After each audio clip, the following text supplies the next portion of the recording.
it's a full circle moment for me. Coming up in basketball, all I ever wanted to do was coach. And, throughout my time in the NBA, I was able to be exposed to a number of different facets of the game, but I always had my coach hat on. And, the business of basketball and life can take you in different twists and turns. But, for me, when I watch the game and I spend time with the guys, I always have my coach hat on. So to be in this position now and to know that the group that we have, the character of the guys, the support of the staff, just really confident in the position that we're in going into next season. So, from the Denver Nuggets to being in the player representation space to the Memphis Grizzlies, even giving back to my local basketball community through Colorado, using all of those experiences and how that translates into my leadership position here. It's something I've wanted for a long time, and to have it now in front of me, like I was just telling him, I wish we played tonight. I'm ready to go. So the excitement is high, the energy is there, and just hungry to compete. If you look at the situation, and if you ask me what we need, I think we've got a win now attitude, continuity. There's probably an X factor as well for Stu, in that he's built this roster over the last 2 years. All the relationships are in place here. What might have looked like another rebuild or reset for the Brisbane Bullets is far from it. We've finished the NBL 25 season and we're here whole with the guy that is a great leader, who's in the tent and is committed to the club. It's his man management, his relationships with inside the club, with all the players, with all the front office staff. He's just a natural leader.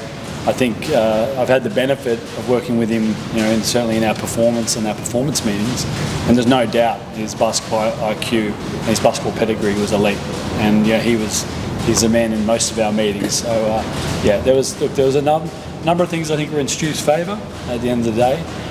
But I think the big thing for me was also the character of the man in going through what was a difficult process for him, having been in the tent, to ask him to stay out of it while we went through this, and I think he was whether he got the head coach role or whether he stayed on as a GM, that was the thing that probably hit home for me. He was unwavering with however it landed. He just wanted to do the right thing for the club. He's helped put this roster together from as long as I've been at the club, and you saw last year during patches that we're a top 4 team, and I think that's something that he's had a big part in, and like I said, there's no feeling out periods coming in from day one. He knows what each player on this roster is capable of, and that's what excites me the most. For me personally, my values are family, wellness, work. If things don't fall into that box, it's not for me. I'm on no social media. I'm hardly online. Everything I do goes into those. So who I am as a person will translate into who I'm going to be as a coach. Leadership, empowerment, and communication.